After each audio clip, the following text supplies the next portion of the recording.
knowing that the bad guys are hiding in the house. Cold sweat crawled on the girl's forehead. She put down her cell phone with a trembling voice, and cautiously looked aside. There was a dark shadow behind the curtain. The girl was so nervous that she couldn't breathe. Because of her fear, she kept swallowing saliva at the mouth, and then looked towards the exit. Unexpectedly, there was more than one person. The girl couldn't help but tremble. The thugs were hiding in the shadows, and they also detected the noise, beckoned their companions to make their move. Suddenly, the lights went out. When the call came back, there was no longer any trace of the girl on the sofa. It turned out that the girl had taken advantage of the darkness to hide in a cubicle, but the door had already been firmly locked by them. They believed that the girl was in this room. As the doors of each room were opened, it was only a matter of time before they found her. At this time, the leader of the gang seemed to have sensed what was going on. They were stepping closely to the door. They came towards the room in which the girl was located. The girl was curled up in a ball. She dared not utter a word of air. With the sound of footsteps getting closer and closer, the girl closed her eyes in desperation.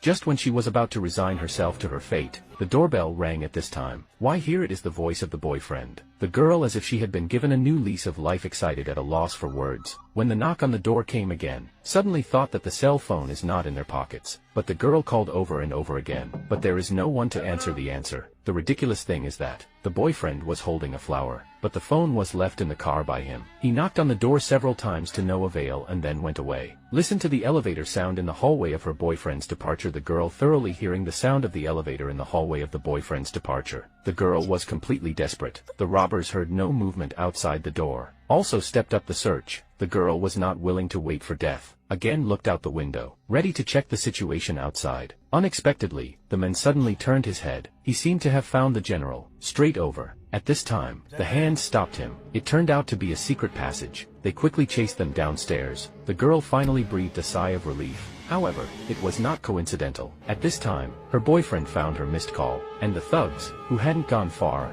heard the sound, and came back. And this time, the girl was really doomed.